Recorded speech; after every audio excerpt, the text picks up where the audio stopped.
Olá pessoal, muito bem-vindos ao nosso bate-papo em bioética e biodireito, que está sendo promovido pelo Núcleo de Bioética e Biodireito da PUC Minas, em Contagem, e que hoje tenho o prazer de conversar com o professor Oswaldo Jesus Mota sobre bioética e inteligência artificial.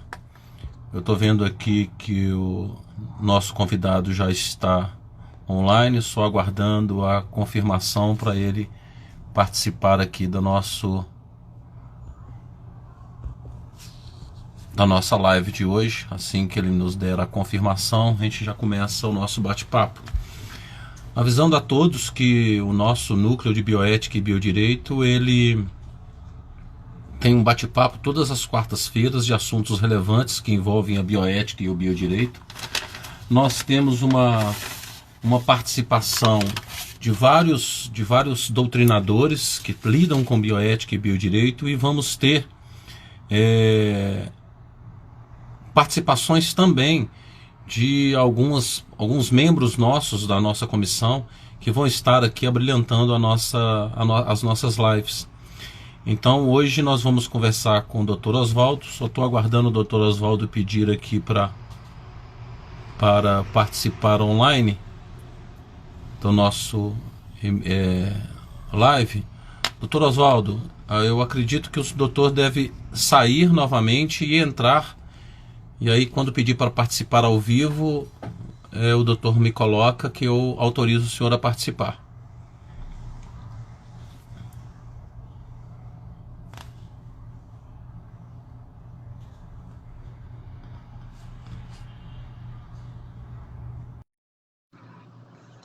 Estou chamando ele aqui, vamos ver se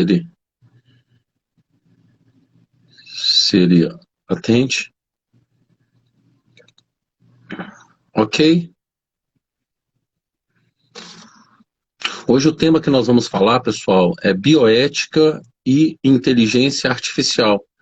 Um tema muito importante, um tema muito instigante, que vai nos fazer refletir sobre as evoluções biotecnológicas e a influência dessas evoluções em nossa vida. Então nós estamos aguardando aqui o Dr. Oswaldo para que possamos iniciar então o nosso bate-papo em bioética e biodireito. Convido também a todos vocês que, caso queiram participar dos nossos encontros ou participar do nosso núcleo, de nossas discussões, que isso está no semestre que vem. Nós vamos lançar novamente um edital para participar. Dr. Oswaldo, não estou conseguindo falar. Estou chamando novamente. São coisas que acontecem aí, aí agora sim, agora ele está entrando. Olá! Boa tarde, professor. Agora sim, estamos online aqui. Doutor Oswaldo, Boa boa tarde, tudo tarde, bom? tudo bom? Tudo bom, professor? Todos me escutam bem? Escutam bem? Sim, estamos escutando sim. Perfeito. Logicamente com aquele famoso delay que a gente sempre conhece aí, né? Inclusive hoje o senhor vai falar sobre inteligência Sim, artificial, vamos sim. ver se essa inteligência artificial muda um pouco disso. Doutor Oswaldo, primeiramente é com grande satisfação e prazer que temos aqui para participar das nossas lives. Nós temos um núcleo de bioética e biodireito na PUC Minas, em Contagem, que já está desde 2017 desenvolvendo pesquisas na área da bioética e do biodireito. E em virtude dessa pandemia, as nossas reuniões presenciais, as nossas discussões presenciais, elas ficaram meio tolhidas. Mas o que nós fizemos, justamente porque todos aí estão se moldando a esse novo normal, né? O que nós fizemos foi justamente trazer algumas pessoas de renome, algumas pessoas que possam nos ajudar a compreender esses dilemas que a bioética e o biodireito trazem para a gente. E o seu nome foi cogitado para falar para a gente, e o tema que nos foi colocado foi um tema que nos despertou bastante interesse. Eu estou aqui para aprender, apesar de ser coordenador desse núcleo, mas é um tema que a gente está aqui para aprender, como sempre, né? Então, às vezes, a nossa live aqui vai ser mais para tirar dúvidas, perguntas e tudo mais, do que propriamente dito para aprofundar debates sobre esse tema. Mas não necessariamente somente para isso, mas também vamos ter alguns debates interessantíssimos. Mas antes, doutor Oswaldo, de passar a palavra para o senhor para falar sobre bioética e inteligência artificial, eu gostaria de apresentá-lo. Dr. Oswaldo Jesus Rodrigues da Mota é graduado em Direito e Enfermagem com pós-graduação lato sensu em Direito Civil e Processo Civil e Enfermagem Neonatal e Pediátrica. Mestre e doutor em Bioética, Ética Aplicada e Saúde Coletiva pelas instituições em associação UFRJ, UERJ, Fiocruz e UFF. Atualmente é pós-doutorando do Departamento de Medicina e Enfermagem da Universidade Federal de Viçosa, membro do BRAIN-NIAC, rede interdisciplinar de pesquisa dedicada à investigação científica e às atividades de ensino e extensão nas áreas de nanotecnologia, neurociências, inteligência artificial e cognição, da Universidade Federal de Viçosa. Muito bem-vindo, doutor Oswaldo, e muito obrigado pela participação. Passo-lhe a palavra, então, para os primeiros comentários sobre a questão que nos traz aqui. Boa tarde, professor. Primeiramente, muito obrigado pelo convite. Sinto-me realmente honrado em poder participar desse nosso bate-papo sobre bioética e inteligência artificial. Inicialmente, a minha intenção é falar um pouco sobre a origem da bioética, explicar um pouquinho sobre o que seria a inteligência artificial e fazer essa interligação entre essas duas áreas, expondo, claro, alguns assuntos emergentes, como a importância da inteligência artificial para a atual pandemia de Covid-19 e também mostrar um pouco sobre a inteligência artificial e a fertilização in vitro, que é um assunto realmente emergente que nós temos muito a comentar sobre isso. Tá? Inicialmente eu vou traçar a história da bioética, como começou, esse termo bioética foi cunhado, que na verdade combina bio e ética, ambas de origem grega, e está relacionada à vida e ao costume, ao caráter, ao conhecimento ético. Não é? A primeira origem foi em 1926, através do Bioethics, A Review of the Ethical Relationships of Humans to Animals and Plants, uma obra bastante importante. Posteriormente, um salto temporal, Van Potter cunhou esse termo para descrever a relação entre a biosfera e o crescimento da população humana. Seria uma segunda origem desse termo bioética. E, posteriormente, bioética, a ponte para o futuro, que nós conhecemos bem, Bioethics, Bridge the Future.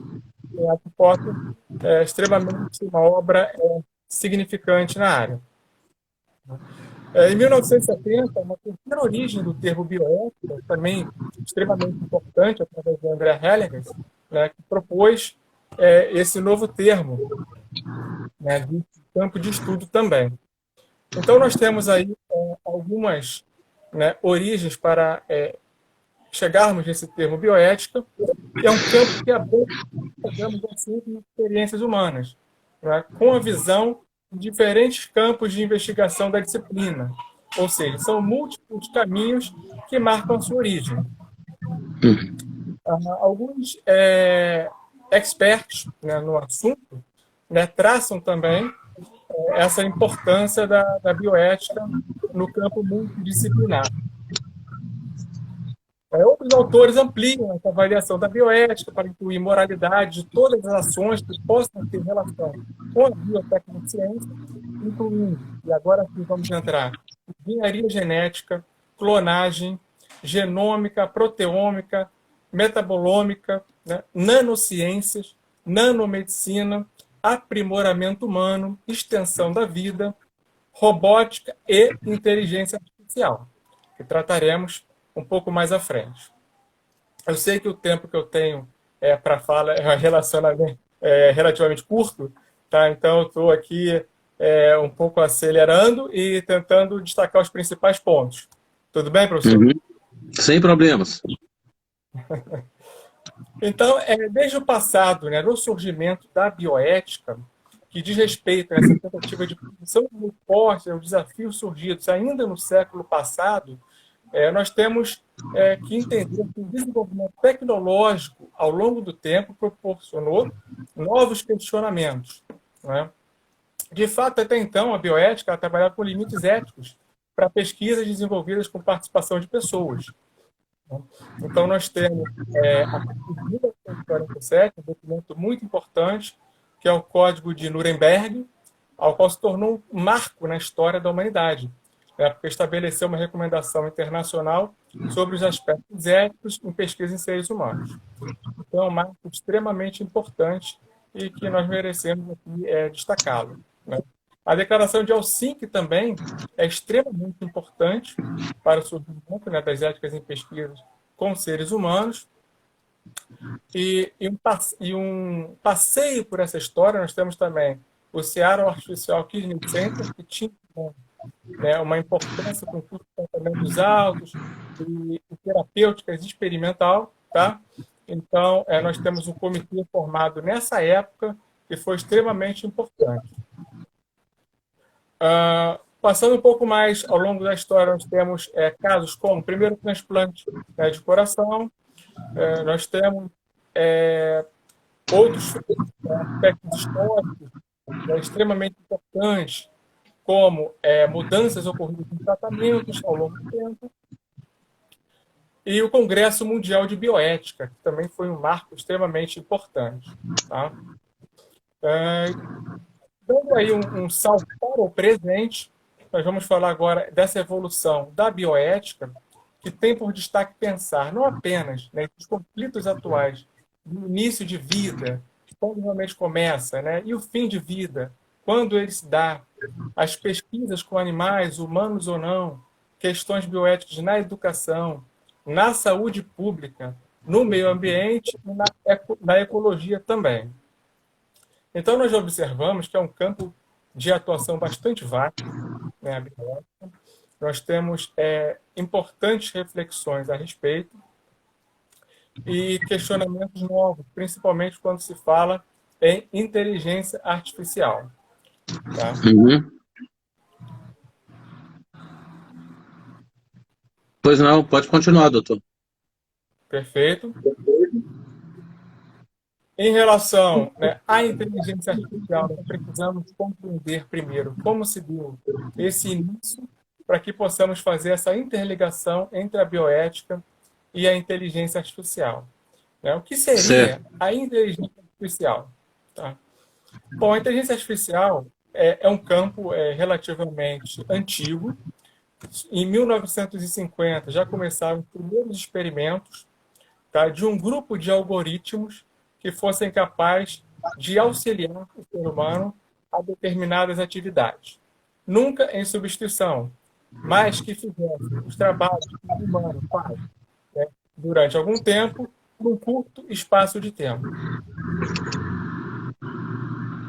Esses algoritmos eles foram elaborados a partir de determinadas situações que foram propostas naquela época, a fim de minimizassem os esforços do grupo de seres humanos para uma determinada opção, escolha ou decisão. Hoje nós temos a inteligência artificial subdividida em inteligência artificial forte e fraca. Né? A fraca nós já conhecemos, inclusive nós estamos diante de um tipo de inteligência artificial fraca, não é? Que são esses aparelhos celulares capazes de detectar nossa fisionomia, nossa face, a nossa voz. É um tipo de inteligência artificial que nós chamamos de fraca. Estamos ainda muito distantes da inteligência artificial forte. Essa inteligência artificial forte ela é capaz de substituir o ser humano porque ela teria consciência. Ainda temos um longo passo para esse caminho, porque nós ainda estamos discutindo o que seria ter consciência. Ou seja, o que seria a consciência humana, de que forma ela se dá, não apenas fisiologicamente, mas também anatomicamente, no aspecto bioquímico, como se dá essa relação. São questões bastante interessantes, estudadas especialmente por pesquisadores europeus e norte-americanos, tá? E que são bastante instigantes. O que temos na atualidade, né, em relação à inteligência artificial fraca? Nós temos uma gama de possibilidades que essa inteligência artificial poderá nos auxiliar. Desde tomada de decisão, sempre como suporte à tomada de decisão, nunca como em substituição à tomada de decisão tomada pelo ser humano, como diagnósticos médicos, né? Podemos também citar o avanço tecnológico, inclusive na vacina. Muitos países estão utilizando a inteligência artificial para que se chegue a uma vacina eficaz contra a Covid-19, que é um tema bastante atual, mas temos também questões bioéticas envolvidas em relação a isso. Então, nós temos um campo bastante vasto de estudo, um campo que proporciona não apenas reflexões bioéticas e éticas, mas também legais, e aí abro aqui um campo, né, para o biodireito, que proporciona também bastante reflexão legal em relação a isso. Mais à frente eu vou falar sobre a fertilização in vitro. Então, eu vou tirar apanhado geral sobre o que nós pretendemos. Parece que o áudio do doutor está um pouco ruim. Eu vou tentar até aumentar aqui. Deixa eu ver se...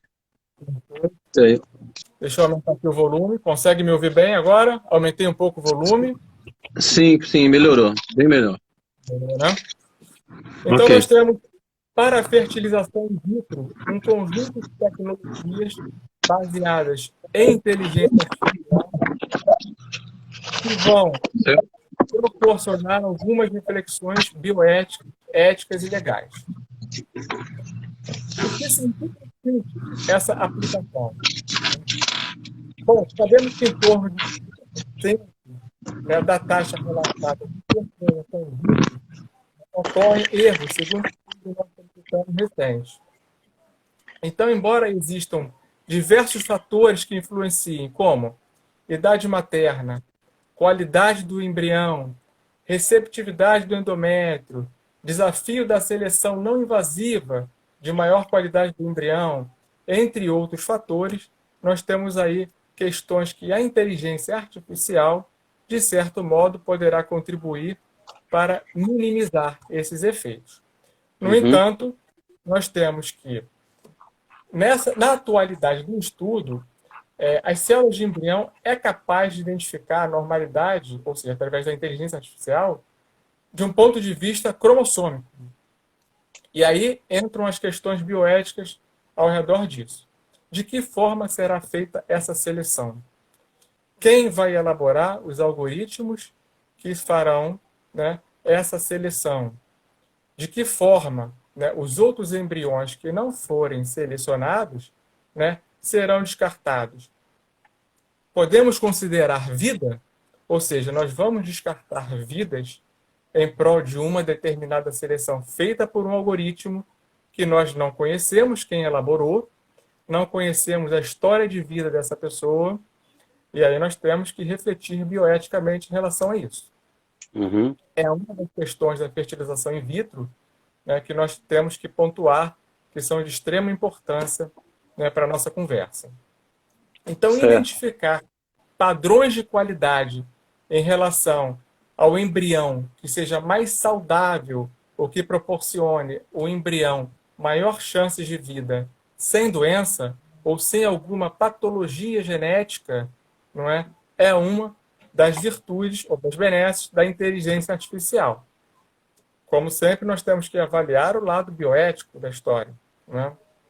Ou seja, poderemos produzir em grande velocidade para aquelas mães que não conseguem realmente, né, gerarem um filho, mas temos também a possibilidade da inteligência artificial ser aplicada para os pais, não é? Através da seleção do melhor espermatozoide. E aí eu coloco esse melhor entre muitas aspas, porque esse melhor, né, nós temos que avaliar diversos aspectos. Melhor para quem, melhor com quais anseios e em detrimento do quê. Não é? Então, através disso, nós temos a inteligência artificial com a ferramenta de aprendizagem de máquina, em que algoritmos conseguem, né, através de comandos, aprenderem o que se deseja. E, através disso, nós teremos um resultado mais positivo de acordo com os nossos anseios. Tá? Certo. Então, nós temos aí uma questão bioética e legal muito importante para ser discutida. Por quê? Vamos gerar seres humanos perfeitos? Perfeitos no sentido de possuir características desejáveis. Mas quem deseja essas características? Ou seja, nós estamos apoiando numa raça superior, nós já vimos esse filme, e aí retornamos, não é? À Segunda Grande Guerra e aos anseios de nações como a Alemanha, né, do aprimoramento humano, nós vimos o que aconteceu. Então, nós temos questões extremamente importantes em relação a essa fertilização in vitro, a bioética e a inteligência artificial. Né? Certo. Me escuta melhor agora? Sim, nem sentou bem. Doutor Oswaldo, é o seguinte, Perfeito. até quando a gente fala em inteligência artificial, para alguns Sim. soa uma coisa tão distante, quando ao mesmo tempo ela está tão próxima de nós, né? Acredito que nós estamos utilizando aqui um dos mecanismos de inteligência artificial, né? Nós, ao acessar um Google, ao acessar um Amazon, ao acessar um Netflix, ao acessar essas plataformas de redes sociais, como o Facebook, por exemplo, todas elas têm inteligências artificiais. Inclusive, os produtos eles são colocados em prol disso. Como que se vê? Porque a inteligência artificial, ela necessita de uma grande base de dados para que ela possa se formar. Como que o senhor vê essa questão da inteligência artificial hoje, né, em virtude dessa normativa que foi colocada agora, da Lei de Proteção de Dados? Como que a gente vai controlar isso? Porque uma das grandes discussões, até por Stephen Hawking, até por Bill Gates, é justamente a falta de legislação sobre esse assunto. Né? Nós temos uma legislação agora que protege os dados sensíveis, os dados não sensíveis, os dados pessoais. E como é que concatenar essa inteligência artificial que necessita dessa grande quantidade de dados para formar essa chamada inteligência com essa proteção de dados, com o direito do consumidor, com a nossa proteção da nossa individualidade, da nossa privacidade? A gente sabe hoje em dia que se eu clicar aqui querendo comprar uma maçã, vão aparecer não sei quantos milhões de produtos querendo vendendo maçã. E eu falei, como sabem que eu estou querendo comprar uma maçã? Porque se eu acessar um site de busca, o Google já vai saber exatamente disso. Ou seja, a nossa vida está sendo muito mais exposta hoje do que antigamente. Então, como é que fica essa dicotomia entre a nossa autonomia, né, um princípio bioético muito forte, né, nossa autonomia de decidir o que fazer, diante da exposição dos nossos dados sensíveis, dos nossos dados pessoais, até mesmo da nossa própria conta bancária, do nosso status de vida? Como é que o senhor vê isso? Né? Isso. Como toda nova tecnologia, né, nós temos que realmente ter cuidado e nos ampararmos numa base legal que ainda, evidentemente, será, né, elaborada para fornecer maiores proteção em relação a isso. A velocidade tecnológica realmente é muito grande, né? Então, nós temos aí questões como inteligência artificial sendo utilizada a todo momento, né, como o professor mesmo colocou. Não é? Nós temos um smartphone que é capaz de definir, né, o que eu estou procurando, né, através do meu gosto, padrões de pesquisas que eu realizo na internet. Né? Nós podemos ir além. Nós temos câmeras que nos filmam, né, e através, né, dessa filmagem são capazes de elaborar, muitas vezes, invadir, né, a nossa privacidade, vamos dizer assim. Então, nós temos aí, né, um campo muito recente, né, carente ainda de proteção, né, de uma proteção mais firme, mais forte, né, em relação à privacidade. É claro que, né, alguns aplicativos já estão requisitando autorização para uso de dados. Né? Sabemos que não são todos, né, e que esses dados ainda podem ser utilizados por determinadas empresas, ainda que não seja, né, através da nossa vontade, do nosso desejo, da nossa disposição, da nossa autorização. Então, nós temos aí questões legais a serem enfrentadas, né? Nós temos ainda que avaliar até que ponto, né, essa inteligência artificial ela não será invasiva à nossa privacidade, e aí nós temos que realmente, sempre que fizermos, né, colocarmos algum padrão a ser seguido de busca, temos que ter determinados cuidados. Né? Muitas pesquisas, inclusive, professores, estão sendo feitas online, a nível de dissertação, né, de teses, através de documentos eletrônicos, de formulários eletrônicos, mas na pandemia, no momento de isolamento social em que nós vivemos. E, inclusive, temos cuidados também com esses dados, não é? Por serem pesquisas, muitas das vezes realizadas com seres humanos, não é? Que carecem de toda a proteção que nós sabemos do Comitê de Ética em Pesquisa. A gente corre algum risco, professor, de nós vivermos como aquele filme de Volta para o Futuro, né? Volta para o Futuro, não, Exterminador do Futuro, em que as máquinas dominarão os seres humanos, porque uma coisa é você, por exemplo, decidir de uma forma racional, né? E eu não sei se essas máquinas têm razão, e outra forma de decidir sob base, até mesmo com base moral. Então, acredito que para atingir um objetivo que essas máquinas entendem como um objetivo bom, elas podem até prejudicar algumas pessoas. Ou seja, não há, pelo menos até então, eu não vejo nenhuma inteligência artificial em que se tenha o que nós temos enquanto humano, que é o bom senso, que é a razão, que é a moral, que são os nossos bons costumes. A decisão é meio autônoma, meio automática. Isso não seria talvez, se nós não tivéssemos ou não tivermos uma regulamentação, até mesmo para travar essa inteligência artificial, será que isso não tomaria conta da humanidade? Há uma possibilidade disso?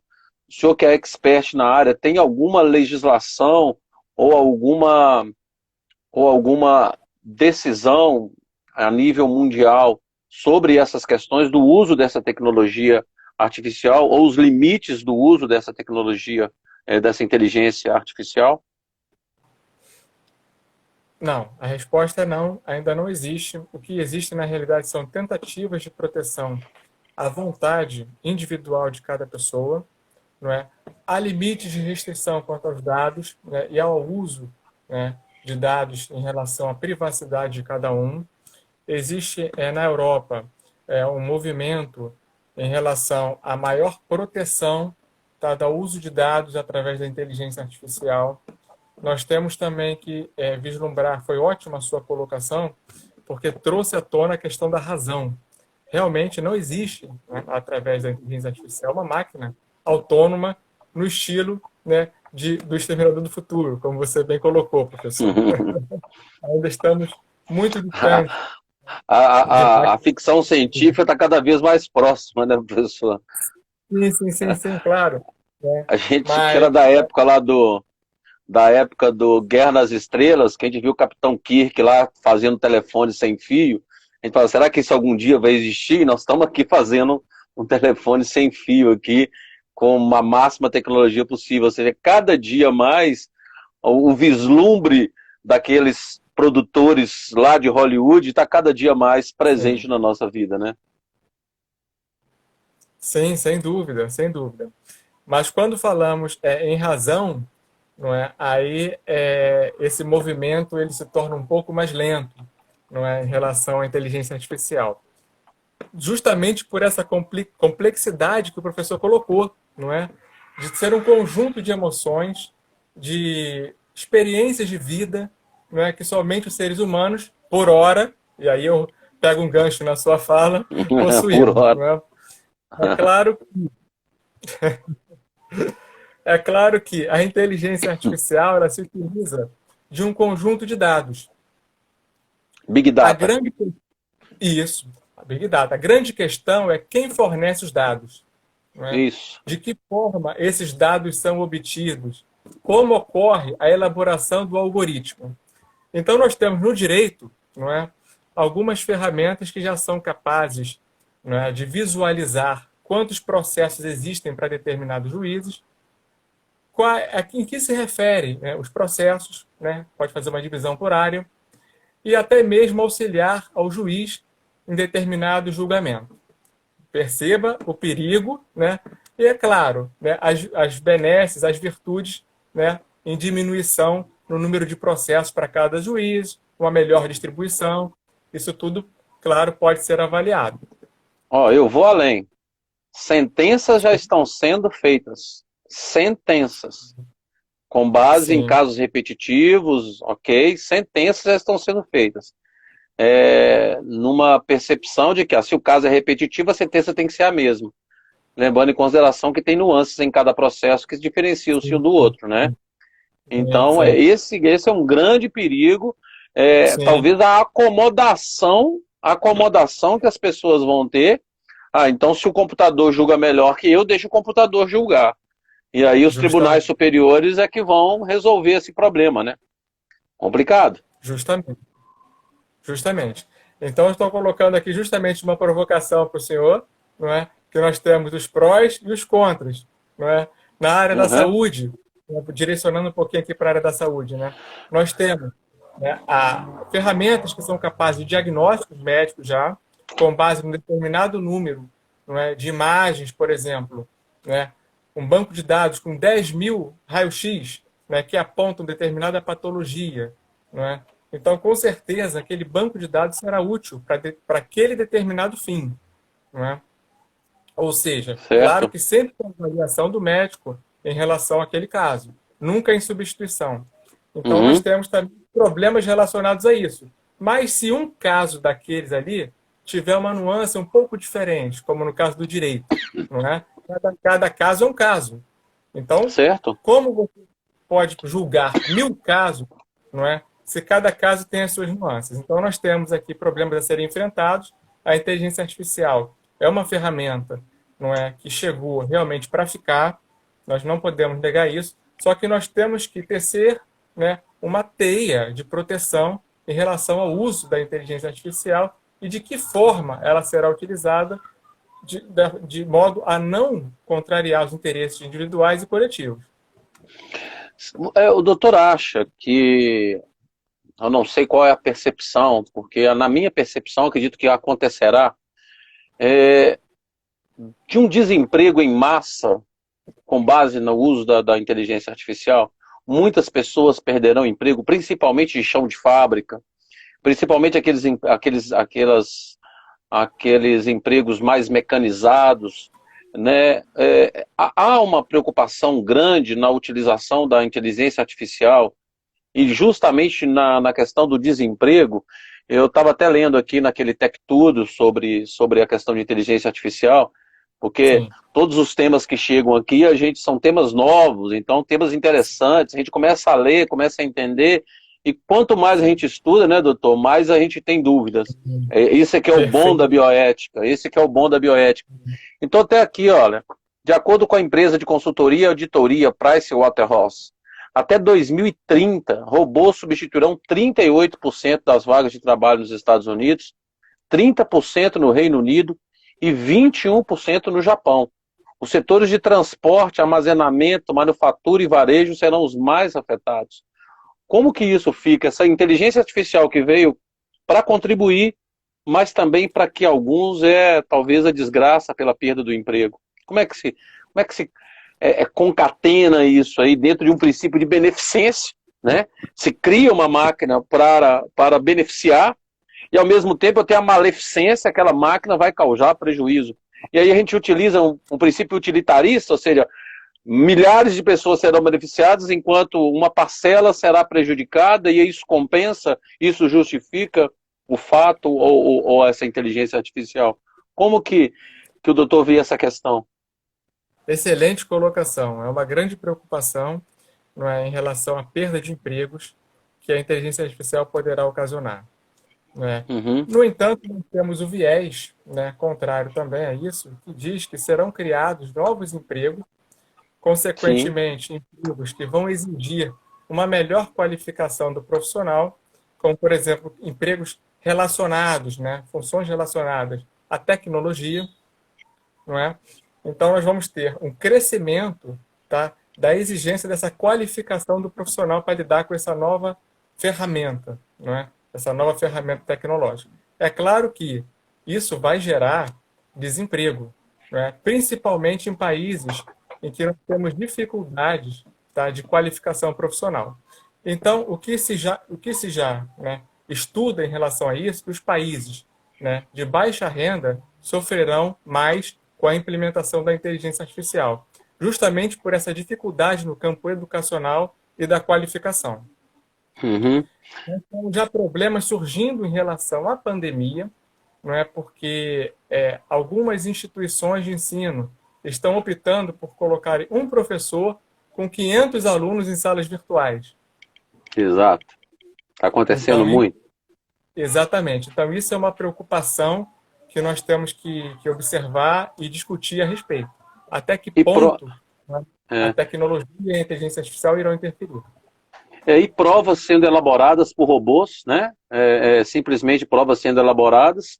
É, como é que é possível, com 500 pessoas dentro de uma sala, você poder atender a cada uma delas, né? Muito, muito complicado essa questão da inteligência artificial. É, pergunta que não quer calar. Quanto tempo nós temos de previsão para a inteligência artificial aproximar-se da inteligência humana? Há alguma coisa nesse sentido?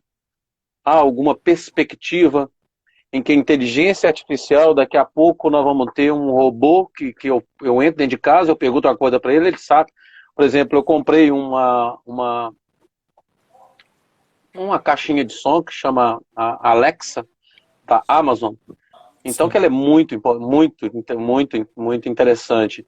Então, aí eu até acabei de falar o nome dela aqui, ela acabou de falar aqui atrás de mim. Então, é uma coisa que a gente, por exemplo, se você pergunta o que tem na geladeira, ela vai te falar o que tem na geladeira. Se você manda ela acender uma luz, ela acende a luz. Se você me pergunta como é que está o tempo, ela te responde como é que está o tempo. Qual qual é o caminho que essa inteligência artificial ainda demora a percorrer para se chegar pelo menos até 50% da inteligência humana, né? O que o senhor já viu ou falar sobre isso? Ou tem alguma perspectiva, algum estudo nesse sentido? Isso, nós estamos falando aqui de um comparativo, não é, de cerca de 100 bilhões de neurônios. Então, você, que nós utilizamos, né, é uma pessoa sem nenhuma patologia. Então, nós estamos falando de tentar recriar algo em torno de 100 bilhões de neurônios. É uma complexidade extremamente grande. Muito. Nós estamos ainda muito distantes desse passo. No entanto, já evoluímos bastante. Vou citar aqui o exemplo do Japão. O Japão é uma nação extremamente evoluída, tecnologicamente também, e que possui, né, um sistema de inteligência artificial muito evoluído, principalmente para a sua população idosa. Então, o que acontece lá? Eles já estão fornecendo para os idosos que normalmente não têm mais um filho ou um acompanhante, não é? Robôs dotados de inteligência artificial que são capazes de fazer companhia para o idoso, conversar com esse idoso e lembrar dos remédios que esse idoso tem que tomar, não é?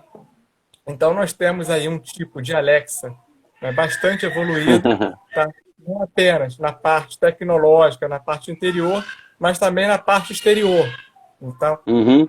é claro que tudo isso que foi citado aqui, e como bem lembrado pelo professor, a Alexa, ela necessita de um banco de dados. Então, quando você liga a Alexa e você pede, Alexa, hoje vai chover, ela vai se conectar a um banco de dados que será capaz, né, de dizer aonde você está, se vai chover ou não. Alexa, Exato. eu vou para São Paulo amanhã. Vai chover em São Paulo amanhã? Ela vai necessitar se conectar. A sua pergunta está muito direcionada até que ponto, não é, ela não vai precisar mais se conectar para responder, não é? E aí nós temos ainda um caminho a ser percorrido.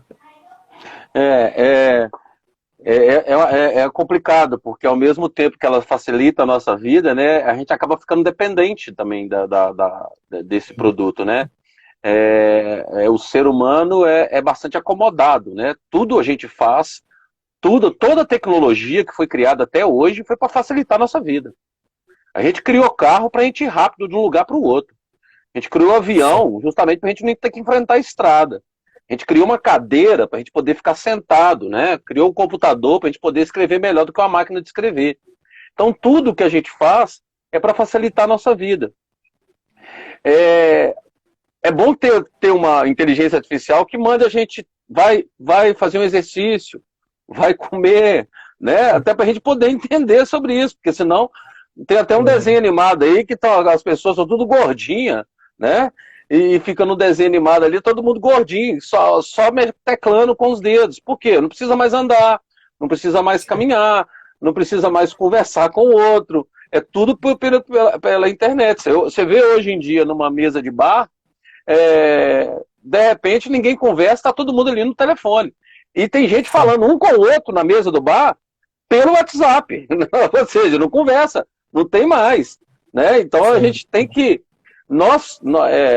eu estou com 50 anos de idade, então nós somos de uma geração de transição. A gente saiu do telefone discado, estamos hoje num telefone sem fio. Então os nossos filhos e os nossos netos, daqui a pouco vão ter chips implantados em suas mãos, em seus ouvidos, aonde não vai se ter nem necessidade do telefone sem fio. Eu já conecto imediatamente aqui, internet 5G já é uma realidade. Daqui a pouco eu estou na internet 10G, ou seja, às vezes a internet é mundial. Hoje em dia pega em alguns lugares, daqui a pouco vai pegar em todo o mundo. Você não vê nenhuma pessoa no interior de Minas Gerais que não tem um celular. Então a rapidez de informação e a rapidez com que essa inteligência artificial nos facilita a vida, né, pode também ser um dificultador para a gente poder se livrar dela. Então a pessoa que vai para um campo, que desliga de um celular, tem que dar um detox de inteligência artificial na nossa vida. Nós temos que aprender a conviver sem ela. E um grande problema é o seguinte: quem controla essa inteligência artificial? Quem manipula essa inteligência artificial? Quem regula essa inteligência artificial? Quem pode acabar com ela, caso ela não seja prejudicial? É possível que se tenha um organismo regulatório dessas situações, a nível mundial ou mesmo aqui nacional, porque quem tem acesso a esses dados, professor Oswaldo, é a IBM, é o Google, quem vai ter acesso aos nossos dados? Nós estamos vendo a eleição nos Estados Unidos aí agora, né? É complicadíssima, onde estão se colocando várias pessoas, não sei quantos milhões de ligações telefônicas falando para não votar, tudo isso por computador, né? Por inteligência artificial. Então, a gente já está quase finalizando aqui, quais são as perspectivas futuras da inteligência artificial? Como diz a Viviane, que é nossa membro lá do nosso núcleo de bioética e biodireito, que falou para a gente no semestre passado sobre justamente a questão da proteção de dados. Quem controla nossos dados? Para onde estão indo nossos dados? Né? Eu acredito que os dados, que é a coisa mais importante nossa enquanto biografia, né? Biografia humana. Então, qual é a perspectiva futura da inteligência artificial na visão do doutor? Sim.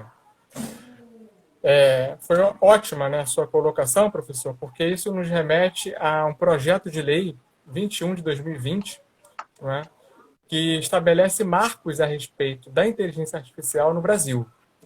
Né? Entre outros, né, e aí eu convido, né, a todos que estejam acompanhando a ler, né, esse projeto que é bem interessante, está em tramitação na Câmara dos Deputados, estabelece princípios, direitos, deveres, instrumentos de governança para a inteligência artificial no Brasil.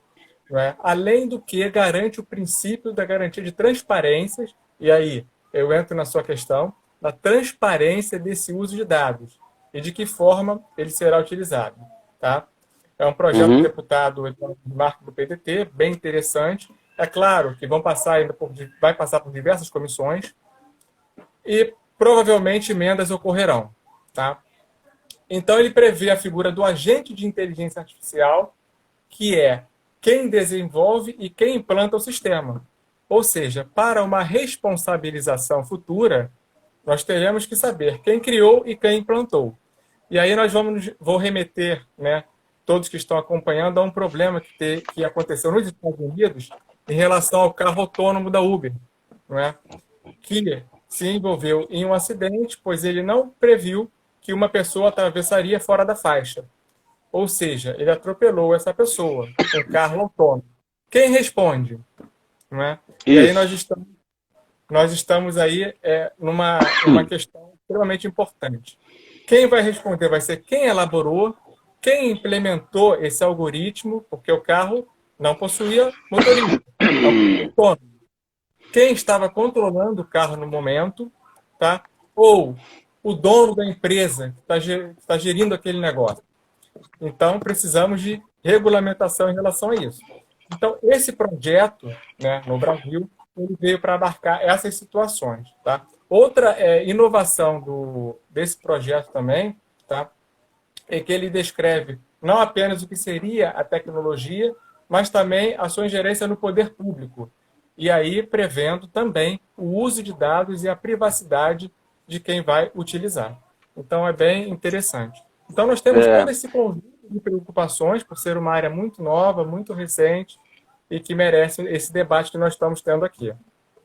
Não, e muito interessante, porque se eu for trabalhar, por exemplo, dentro do direito, será que esses robôs com inteligência artificial terão personalidade jurídica? Sim, será que eles podem ser presos, desligados, desativados? Acarretaria algum efeito jurídico, né? A quebra desses robôs? Haveria ali um homicídio cibernético ali nesse caso? Qual seria a responsabilidade, né? Ou seja, se nós estamos trazendo esses robôs à proximidade da natureza humana, né, a ponto deles poderem decidir uma questão baseado nos dados que eles têm, se eu estou dando a este robô uma inteligência, será que com isso eu dou a ele também uma responsabilidade, não só a ele, mas a seu criador, como o pai tem uma responsabilidade sobre o filho? Aí se o pai é a mãe, então aí vão ter duas empresas criadoras, então tem pai e mãe desse robô, eles vão responder, porque aí eu entro na seara da responsabilidade civil, eu entro na seara da personalidade. Perfeito, se a pessoa exatamente falecer, dona do robô, esse robô vai ser objeto de herança, ele vai passar, ele morre com a pessoa, ele está ligado à pessoa, um robô pessoal, né? Ou seja, são indagações que nos levam a dizer que o debate só inicia, né? A gente está aqui justamente fazendo um bate-papo de tantas situações que podem trazer. Eu li uma coisa, doutor Oswaldo, não sei se isso é de conhecimento, acredito que deva ser com toda certeza, o chamado basilisco de Rocco. Já ouviu falar sobre isso? Basilisco de Rocco. E estão falando aqui que é um experimento conhecido como basilisco de Rocco, que é uma inteligência artificial poderosa que possa torturar todos aqueles que não ajudaram de forma não ajudaram a inteligência artificial a ser criada. Que loucura é essa, professor? O que é esse basilisco de Rocco? Explica pra gente o que funciona isso. Na realidade, nós temos aí, né, uma grande questão, né, que envolve também aspectos mentais. Né? Na realidade, o basilisco de Rocco, né, é uma tecnologia de inteligência artificial, tá, que ela evoluiu muito, realmente, né, e é um experimento. E aí nós vamos avaliar, né, de que forma, no futuro, teremos ou não esses experimentos mentais. Né, para ficar mais simples para as pessoas entenderem. Não é? nem sempre, né, nós afirmamos uma coisa de acordo com o que nós sabemos, porque o ser humano não é perfeito, né? Então, esse experimento ele cria um ambiente virtual, né, a partir, né, do real, de forma que trabalhe a sua mente para que você possa ou não agir de determinada forma, inclusive a tortura. E aí nós temos Isso. uma coisa, e aí nós temos, né, uma coisa absurda que contraria, né, a Declaração de Direitos Humanos, né, a legislação constitucional, enfim, entre outros, né? É. Não, o próprio criador dele acredita nos riscos da própria máquina, né? Nós estamos diante de Que é uma uma simulação da realidade, exatamente. a possibilidade de uma inteligência artificial nos torturar, porque nós estamos contra essa inteligência artificial. Acaba sendo uma Exatamente. ditadura total, né? Uma ditadura total, Perfeita não é? definição, uma ditadura, exatamente. Uma ditadura total, porque se eu for de encontro, eu não vou ter nem cadê a democracia, cadê o debate, cadê a contra-argumentação? Quer dizer que inteligência artificial acabou, você tem que aceitar, porque senão você vai ser torturado. São coisas Sim, bem complicadas que me fizeram despertar para outras discussões acerca dessa questão, né? sim, sim. Até por mesmo a questão do direito internacional, como é que seria estabelecido essa questão. Então, doutor Oswaldo, acho que sim, tem muitas situações que a gente deveria tratar aqui, que são situações muito interessantes, essa questão da inteligência artificial. Essa questão que o doutor levanta sobre reprodução humana artificial na escolha de embriões é uma questão Isso, muito complexa. Eu entro dentro de um sim, campo de eugenia, né? sim, Dentro de um campo de escolha de características fenotípicas, de características biológicas, que sim, acabam por tolher a própria seleção natural da natureza, né? A partir do momento que sim, cria só pessoas saudáveis, quando aparecer uma doença que não está controlada, todas as pessoas vão morrer, porque não tem nenhum anticorpo, não foi criada, não foi moldada para sim. enfrentar situações adversas. Então, a gente está num campo muito, muito complicado mesmo. É, essa regulamentação, essa regulamentação da inteligência artificial já está ocorrendo mundialmente. No Brasil, você citou uma lei de 2020, mas Tá mundialmente por dentro. já tem alguma regulamentação nesse sentido? Sim, no Brasil nós temos esse projeto, né, que é de março de 2020, ele está em tramitação no Congresso Nacional. No mundo, nós temos regras da União Europeia, que foram estabelecidas em 2019, tá, que foi um marco para a inteligência artificial. Então, ela estabelece, tá, que todo algoritmo ou toda decisão tomada por algum algoritmo, ela precisa ser verificada e explicada. Ou seja, de Uhum. que forma o algoritmo foi elaborado, como ele Quem chegou a elaborou? quem elaborou, de que forma foi esse percurso da construção do algoritmo até a tomada de decisão. Então, existe Uhum. esse marco regulatório na União Europeia e no Brasil nós estamos caminhando. É. Algumas situações, a inteligência artificial ela soluciona até muitos erros. Por exemplo, nos diagnósticos de medicina, né, na análise de alguns exames que forem feitos, às vezes o Sim, olhar da máquina é mais apurado do que o olhar do humano, né? O processamento de dados ali é muito maior. Mas, sim, logicamente, o trato do ser humano não tem como você mudar. A inteligência artificial nunca substituirá o amor, o afeto, o carinho, exatamente. né? Sim, Você nunca vai ver uma pessoa, você não vai ver, a não ser que se crie artificialmente uma máquina chorar por saudade, né? Uma máquina se emocionar, né? Mas a gente não, pelo menos por enquanto, ainda não temos nada nesse sentido. Apesar de termos muitas coisas boas, mas eu acredito que cabe à bioética e ao biodireito lançar um debate mais aprofundado sobre a inteligência artificial e o reflexo dela nas nossas vidas. E nós estamos aqui dando um pontapé inicial nessas discussões, e muito me agradou a conversa com o Dr. Oswaldo hoje. Se algum daqueles que estão nos assistindo quiserem fazer alguma pergunta, nós já estamos aí faltando poucos minutos para a gente encerrar nossa live. Se alguém quiser fazer alguma pergunta, a gente abre aqui para o Dr. Oswaldo, mas eu vou pedir para que o doutor faça aí, então, só suas considerações finais, quais são as perspectivas que nós temos, o que o doutor entende sobre isso, e talvez já fazer um convite para um próximo debate no próximo semestre, doutor Oswaldo. O papo foi muito bom. Agradeço novamente pelo convite. Prazer em conhecê-lo. Gostei muito de conversar com você. Espero que possamos brevemente retomarmos novos debates relacionados à bioética, à inteligência artificial e o biodireito também, que é um campo de estudo que é muito ligado. Tá? Nós temos aí como perspectivas futuras, né, fortemente a inteligência artificial, a robótica e a nanotecnologia, que são assuntos que nós poderemos futuramente debater.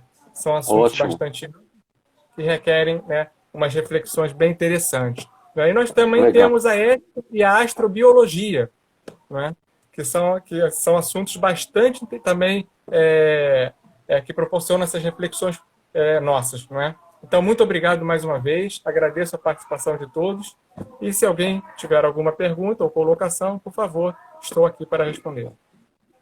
Ótimo, doutor Oswaldo. Nós tivemos aí mais de 35 pessoas presentes, agora estamos apenas com poucas pessoas, está no finalzinho, mas foi muito, muito bom.